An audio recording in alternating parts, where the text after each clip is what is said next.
Hola, en este segundo vídeo dedicado a la trigonometría de cuarto de la ESO vamos a hablar del concepto de semejanza, en particular de la semejanza entre triángulos.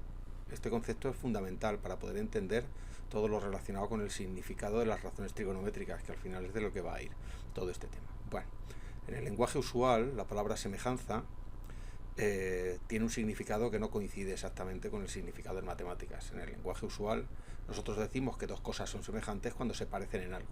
En matemáticas el concepto es un poquito más complejo y sobre todo más preciso en algunos aspectos. Nosotros podemos decir, así resumiendo un poco, haciendo una pequeña aproximación, que en matemáticas decimos que dos figuras son semejantes cuando tienen la misma forma. La cuestión ahora viene en explicar bien qué es lo que significa esto de tener la misma forma. ¿Cuándo podemos decir que dos figuras tienen la misma forma? Bueno, podemos decir que dos figuras tienen la misma forma si podemos obtener una a partir de la otra mediante una transformación que precisamente no cambie esa forma, es decir, que la conserve. Pero al final estamos otra vez en las mismas porque no tenemos claro qué es lo que significa exactamente esa forma. No es un concepto sencillo de definir, pero podemos decir que la forma es todo el conjunto de proporciones y medidas adimensionales, esto es muy importante, que se pueden formar con las partes de un objeto. Eso es lo que define su forma. Por ejemplo, medidas adimensionales son los ángulos. Los ángulos en un objeto caracterizan su forma. Medidas adimensionales es la relación entre la medida de dos lados.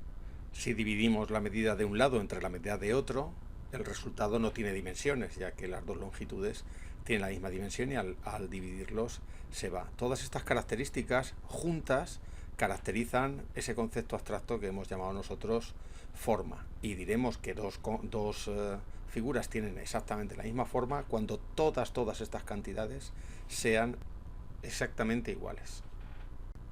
Bueno, vamos a hablar ahora de esas transformaciones que conservan la forma, es decir, de transformaciones que al aplicarlas sobre un objeto lo cambian, pero no cambian su forma. Esas transformaciones son las que llamamos transformaciones de semejanza. Convierten en un objeto en uno semejante a él desde el punto de vista matemático. La primera y la más sencilla es la que conocemos como traslación.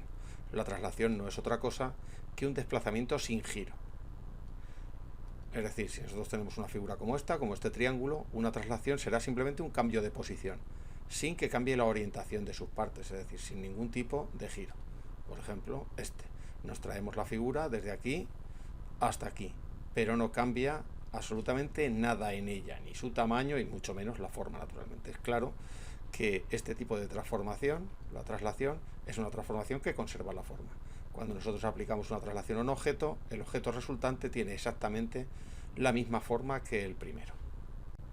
La siguiente transformación de semejanza es la que conocemos como giro. Giro, o también la conocemos como rotación. El giro o rotación no es nada más que coger una figura y girarla, hacerla girar en torno a un punto, un ángulo determinado. Siempre en todos los giros tenemos un punto respecto al cual se realiza esa rotación, y todos los puntos de la figura deben girar respecto a ese centro de giro un mismo ángulo. En este caso tenemos la figura esta original, este triángulo, y lo hemos girado así. Si nos fijamos, no ha cambiado en absoluto la forma, y todo el giro ha sido respecto a este punto, que es lo que llamamos centro de rotación, y todos los puntos del triángulo han cambiado o han girado respecto a este punto exactamente un mismo ángulo, en este caso el ángulo θ. Si nos fijamos, no es una traslación porque hay un cambio de orientación en las partes de la figura. No es una traslación, simplemente no es un cambio de posición. Aquí lo que tenemos es un cambio de orientación. Bueno, la siguiente transformación de semejanza de la que vamos a hablar es la que conocemos como homotecia. También se conoce como dilatación. La homotecia no es nada más que un cambio de tamaño tomando como referencia un punto. Este punto se conoce como centro de la homotecia. Bueno, vamos a ver cómo se hace esto. Supongamos que tenemos una figura como esta. Vamos a trabajar siempre con figuras muy sencillitas, como los triángulos, que tienen muy poquitos puntos característicos.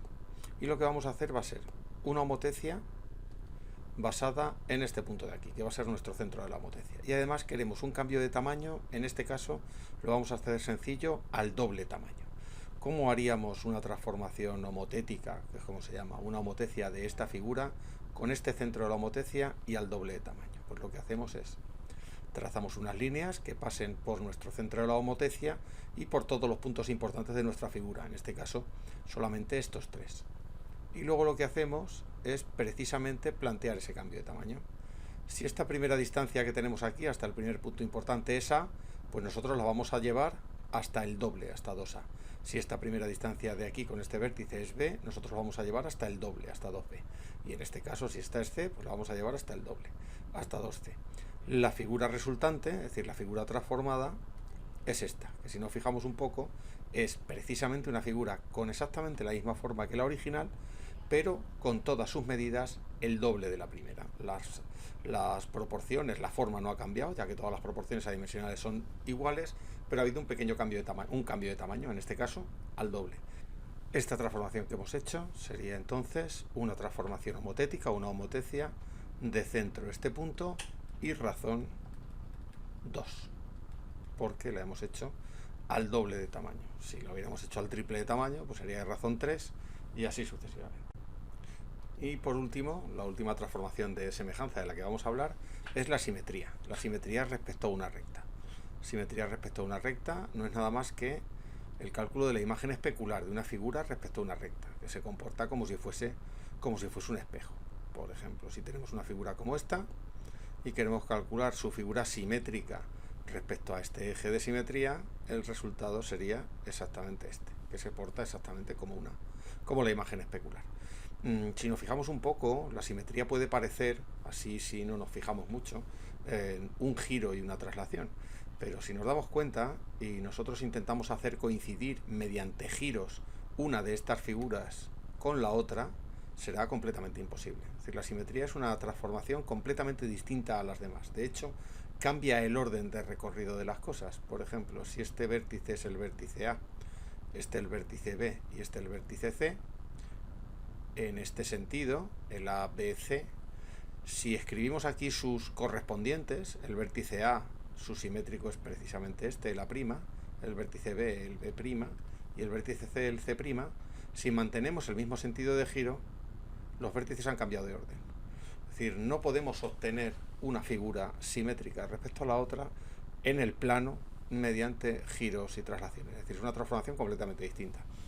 En otras palabras, todas las transformaciones de semejanza que hemos visto, en las traslaciones hay cambios de posición sin giro, en el giro, giros respecto a un punto, las homotecias dan cuenta de todos los cambios de tamaño y las simetrías de las imágenes especulares, es decir, de los cambios de orden en la ordenación de vértices, etc.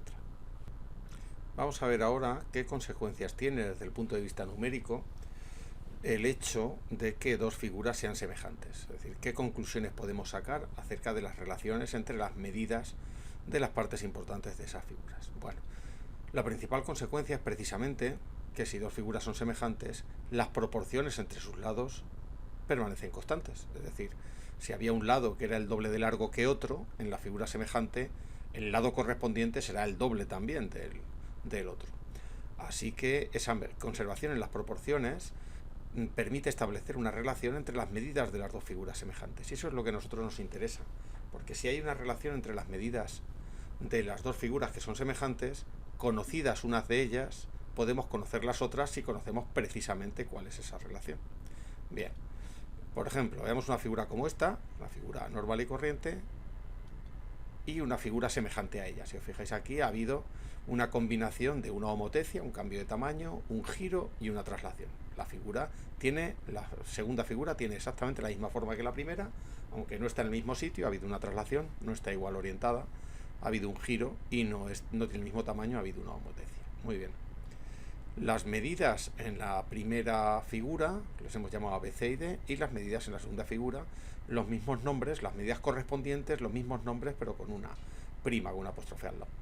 Bien, es muy importante que nombremos igual los lados que son correspondientes. Este lado A corresponde a este lado A en la figura semejante, el lado B corresponde al lado B en la figura semejante, etc.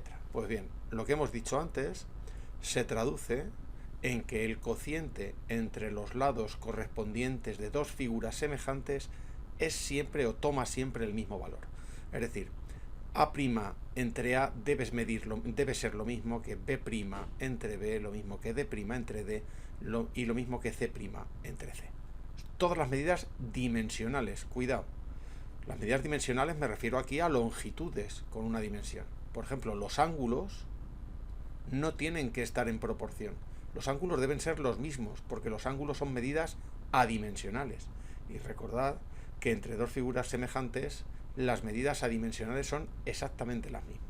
Entonces, esta relación se da solamente entre las medidas que tienen una dimensión. Bien, al resultado de este cociente, además, se le llama razón de semejanza. Es la razón que me dice cuánto más grande es esta figura que esta. Si la razón de semejanza es 2, esta razón de semejanza tiene que ver precisamente con la razón de la homotecia si la hay. Si las dos figuras fuesen igual de grandes, aunque hubiese habido un giro, la razón de semejanza sería 1. Entonces esto nos va a permitir, conocidas las medidas de una de las figuras y conocida la razón de semejanza, calcular las medidas de la segunda figura. Y va a ser muy importante para poder definir lo que nos interesa en este curso, que son precisamente las razones trigonométricas. Y para terminar este vídeo vamos a hablar de los criterios de semejanza para las figuras que nos interesan a nosotros en este curso, que son los triángulos. Bien, criterios de semejanza, entendemos por criterio de semejanza aquellas características en las que nos tenemos que fijar para saber si dos figuras son semejantes realmente. Porque bueno, eso de que tengan la misma forma es algo que si yo soy capaz de tomar medidas en las dos, pues seguro que puedo asegurar. Pero directamente a ojo, pues muchas veces no somos capaces de asegurar que exactamente dos figuras tengan la misma forma. Sin embargo, hay una serie de criterios que me permiten afirmarlo fijándonos, dependiendo de la figura que sea, en pocas cosas. En el caso de los triángulos, los criterios son muy particulares porque el triángulo es la figura más sencilla, la figura poligonal más sencilla. Bien. El primero es un criterio absoluto, es decir, realmente es un teorema. Lo que nos dice es que dos triángulos son semejantes si solo si tienen los ángulos iguales entre sí. Es decir, cualquier par de triángulos que tengan los ángulos organizados de la misma manera, es decir, un triángulo con un ángulo de 60, uno de 20 y uno de 100 grados es semejante a cualquier otro triángulo que tenga un ángulo de 60, uno de 20 y uno de 100. Sea más grande, sea más chico, esté girado o no.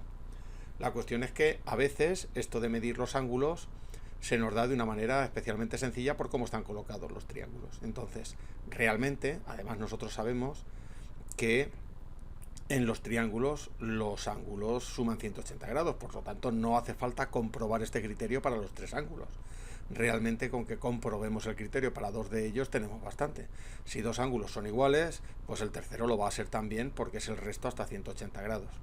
Por otro lado también, otra forma de saber que los triángulos son semejantes entre sí y que los ángulos son iguales es que los dos triángulos tengan sus lados paralelos. Cuando dos triángulos tienen sus lados paralelos entre sí, son semejantes seguro. ¿Por qué? Pues porque los ángulos que salen son exactamente iguales. Un caso particular de triángulos con lados paralelos entre sí es una colocación que se conoce como posición de tales. Es una colocación que aparece bastantes veces y es la que se produce cuando tenemos triángulos encajados con un lado no igual pero paralelo. Aquí tenemos tres triángulos encajados en posición de tales y si nos fijamos los tres triángulos tienen los tres ángulos iguales entre sí. ¿Por qué? Pues porque los lados realmente son paralelos. Tienen todos dos lados coincidentes y el que nos queda paralelo al tercero. Esta posición va a ser importante para lo que vamos a decir después sobre las razones trigonométricas. Bueno, aquí termina este vídeo de repaso. Si te has enterado de algo, dale al like o suscríbete al canal para recibir los siguientes vídeos que vayamos publicando. Muchas gracias y hasta el próximo vídeo.